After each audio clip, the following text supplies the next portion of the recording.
What about the guy who won more majors than anyone in the history of golf? Surely he just stuck with the same swing forever.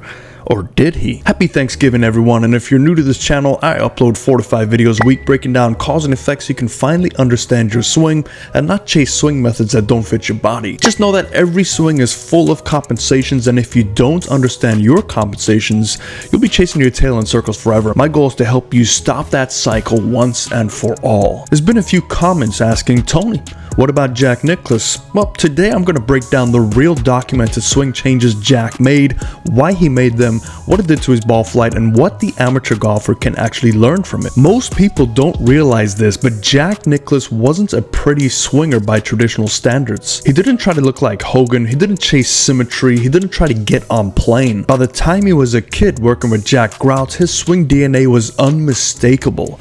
Upright plane, massive shoulder turn, left heel coming off the ground, and that famous flying right elbow. And that DNA produced one of the most reliable weapons in the history of golf, the high, towering power fade. Teachers in the 60s and 70s hated how it looked. They wanted everything lower, more around his body, less elbow, more textbook. Jack wrote about this in Golf Digest. He said he could change the upright plane and the flying right elbow if he wanted to, but if he did, he'd lose distance. He understood his matchups better than the critics did. That upright lift gave him a huge arc, tons of leverage, and a face pattern that delivered a perfectly controlled fade under pressure. It was intentional, not accidental, and Grout built that with him from the start. But here's where the real swing change story begins. Fast forward to the late 1970s, Jack is almost 40. He's not practicing as much, the body isn't as loose, and slowly, without any dramatic events, the geometry of his swing begins to drift. What Grout noticed was subtle but serious. Jack had become too upright, not just high, which was good, but upright in the way that removed his depth. His hands were no longer working deep behind him,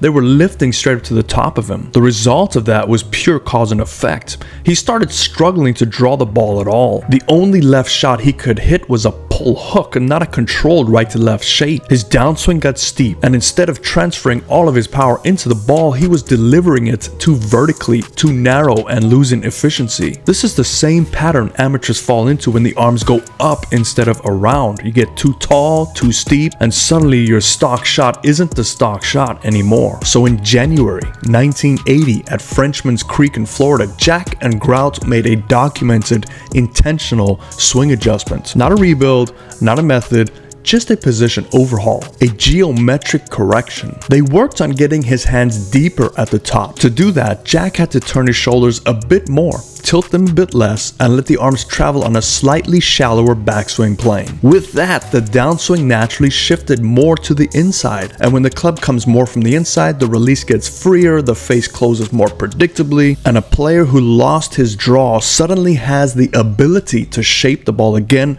both sides, without the fear of a pull hook. This wasn't Jack becoming a different golfer, it was Jack rediscovering the geometry that matched who he already was. Now look what happened next. In 1979, the year before this tune-up, Jack had the first winless season of his career. That's how far things had drifted. Then, that swing change happened. In the following season, in 1980, he wins the US Open at Baltusrol, breaking the 72-hole scoring record. And he also wins the PGA Championship at Oak Hill, this time by 7 shots. 2 majors in one season at age 40, right after the only winless year of his career. That is cause and effect in its purest form. And that geometry shift remained intact all the way until 1986, when, as you know, at age 46, he wins the Masters in one of the greatest final round charges in history. So what can you, the amateur golfer, actually learn from Jack's evolution? First, your natural pattern, your DNA swing, is not something to run away from. Jack's upright, flying elbow motion was criticized for decades, yet it produced the greatest major championship record ever recorded. Every time he stayed with his DNA,